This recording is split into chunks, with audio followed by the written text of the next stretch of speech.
Why are the Georgia Bulldogs struggling so much right now with in-state recruiting? That is the question that I got multiple times over the last several weeks, and I totally get why Georgia fans are a little up in arms with them not being able to land some of the best players in the state of Georgia just for this 2024 class. That's what we're talking about right now. But as someone who covers Georgia recruiting and has for a long time now, I would not use the term struggling to define, what Georgia's doing in the state. And I'm going to explain why in this video. I'm going to be breaking down the top 10, right? And why this kid didn't pick Georgia, why this kid was looking hard at Georgia, but decided to commit somewhere else. Basically, everything I know about the recruitments of these top 10 players in the state of Georgia, I'm going to go over it. I'm going to explain why, Georgia is not landing some of these kids in Georgia. So let's start off, right? Dylan Raiola, number one player in the state. He is going to Georgia, but he's not a Georgia kid. He just got here a few months ago,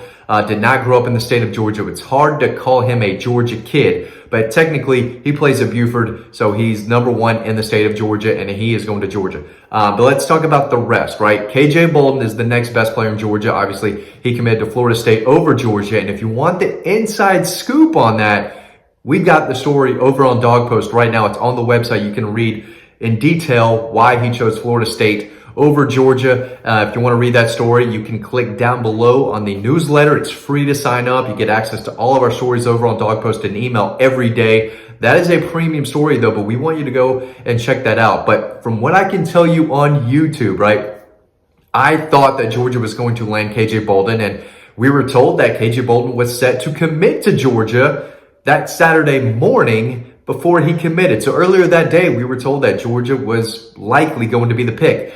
But Florida State came in with a big-time NIL deal offer that was going to be tough to turn down. Georgia said, we're not going to match it. Boom, kid's going to Florida State.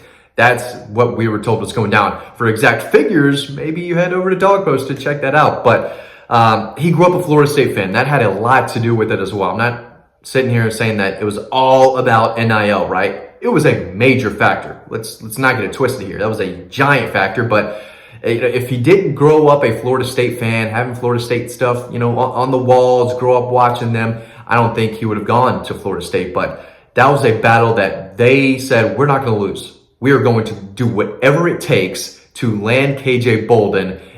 If we want to be a national championship contender again, if we want to be back and relevant in college football, we need kids like KJ Bolden and other kids that they've landed in the state of Georgia. So they said, what is it going to take? What is it going to take to have you come to Florida State? And they made it happen. So it was a miss, but at the end of the day, it's not like this kid just didn't even look Georgia's way, right? But he's at Florida State. Mike Matthews, number 3 player in the state. He was looking at Georgia a little bit, but that was always an uphill battle for 2 different reasons. I was told that he got a nice, little NIL offer, right? The ability to go there and, make a nice little bit of coin, but he was going to go to a place where he can catch a lot of passes, get a lot of yards, score a lot of touchdowns, and be the guy who wants to light up the stat sheet. That's just not going to happen at a place like Georgia at wide receiver. Georgia, spreads it out. They go to a lot of different guys. They run the ball. They're balanced. And when they're up by 100 points against TCU, Oregon, and South Carolina, the backups are coming in. So it's hard for any receiver to get to that 1,000-yard mark, that 15 touchdown mark, 80, 90 receptions. It's just not going to happen. So for Mike Matthews, he's going to go to Tennessee, have a nice little NIL deal in front of him, and he's going to be able to catch a lot of passes in that pass-heavy Tennessee offense. I don't know what they promised, as far as receptions go, but he thinks he's going to go there, play early, and be a big deal. We'll see. Sammy Brown, number 5. Georgia fans aren't going to want to hear this because the kid grew up 30 minutes from Athens, but Clemson was always going to be the team to beat, and he wanted to go to Clemson. From a young age, Clemson was his school, grew up going to camps there, big Dabo guy. He bought into what Dabo Swinney is selling, and I think Georgia, made it interesting for a little bit. There was a time or two where I thought Georgia had a very good chance of landing Sammy Brown, but I was also told at the end of the day, it was always going to be Clemson, and Georgia really did get in there and get in his ear, and they recruited him the right way if they were going to get him away from Clemson. But even on that official visit, he was going to Clemson, and a lot of people kind of knew that deep down. It's a miss because he's an incredibly talented player, one of the best overall athletes in the country, right down the street from Athens. But it was a situation where he had Clemson out in front in his mind the entire way, and they ended up landing him. Edric Houston, number 5 player in the state out of Buford High School. I don't expect Georgia to sign this kid. I think he's going to commit to Ohio State, I guess, in less than a week now. That's what I'm hearing.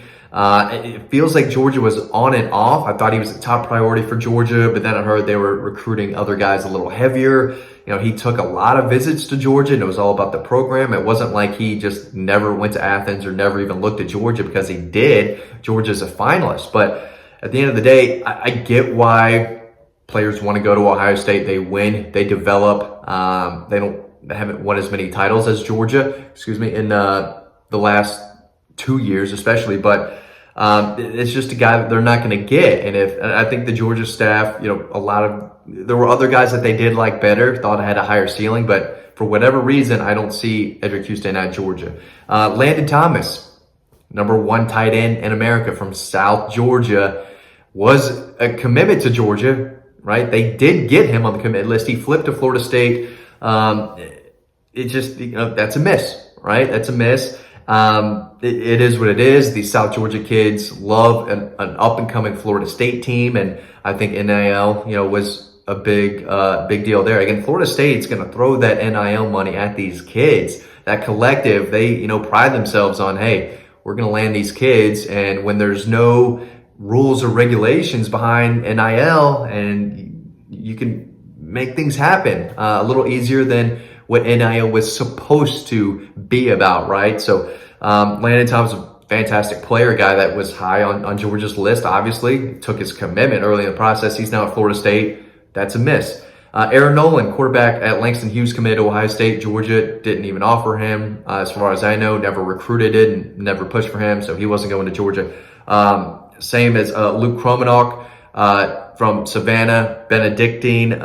I didn't really know much about his recruitment because Georgia didn't push for him. I'm not sure they ever really offered. Florida State was his first offer, and he jumped on the board, I think, fairly early in the process. But that's not a guy that I was an expert at as far as his recruitment goes. But I knew that there was nothing between Georgia and Luke, who is a big kid, strong arm from the Savannah area. But Georgia wasn't recruiting him, so obviously didn't land him. KJ Bolden, tight end at Carrollton, big kid, pass catcher, going to Alabama, but Georgia offered him late in the process. I mean, late. And he was not a guy that was initially high on Georgia's board at all. So they did offer, but I think it was a little too late. And I think Georgia's happy with the 2 tight ends that they have right now in this class. So if you want to call it a miss, and you can, but there's a reason Georgia didn't offer him early, as a lot of other schools did. They basically were one of the last big schools to offer him, and he was an in-state guy who, helped lead Carrollton to the 7A state championship game last year. So they must not like part of his game that everyone else does. I don't really know, but even when they did offer him, didn't feel like they were actually pushing for him. He ends up at Alabama. Cam Davis, running back down in Albany, Doherty High School. Love him as a player. Tough, physical running back, big-time baseball player. I think his mom was all Florida State. All Florida State. I think it would have been heartbreaking for her, from what I gathered, if he went anywhere else. Georgia offered him. They recruited him, got him on campus.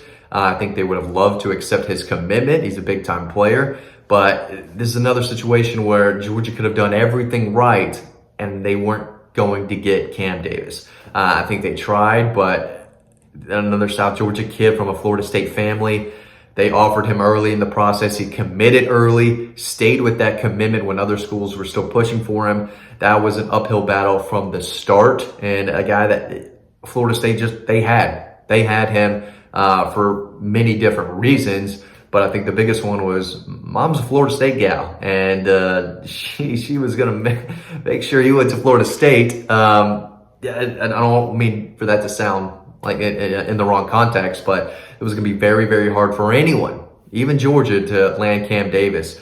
But now Georgia does have Nikar, DeMello Jones, Justin Green, Dwight Phillips, Daniel Calhoun. So they've got a decent amount of players from the state of Georgia in the top 20. But as far as this top 10, just not going Georgia's way, whether Georgia recruited them and just didn't get them, came up a little short, or didn't recruit them at all. There's a lot of different reasons for this, but I think things will be a little different in the 2025 class.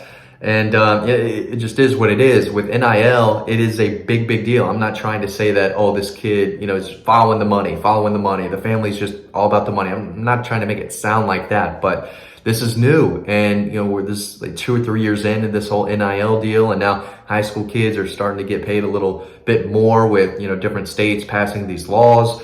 And if I were a 5-star kid, I'd be asking these schools, hey, how much can I get if I signed? Right? What's your plan for me as far as NIL? And it's supposed to, you make money through Gainesville Chevy or Athens Ford or the local Bojangles, right? It's supposed to be through a business, but it's just not how it is. And a lot of these kids are being put on a payroll system where they're getting money every 2 weeks. Now, without trying to, dive into that too much, because I don't want to get in trouble, by anyone who's watching these videos that I talk with, but it is what it is, and Georgia is just not going to land, it seems, a lot of the top in-state guys in this class. That's perfectly fine. Georgia, I still think, is going to land the #1 class in the country, and that's with only landing one kid in the top 10 in the state of Georgia. And then again, that kid, Dylan Raiola, is not really a Georgia kid. So I know a lot of people are frustrated, lock up the state. How do you let these guys go to another program?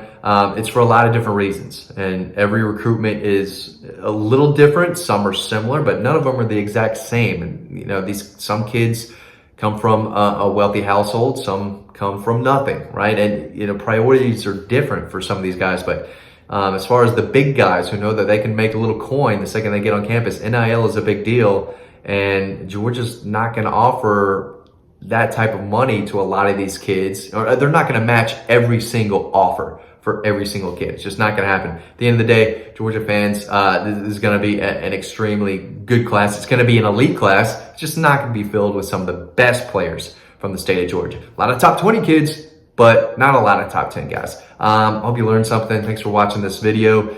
Head over to Dog Post, and I'll see you over there.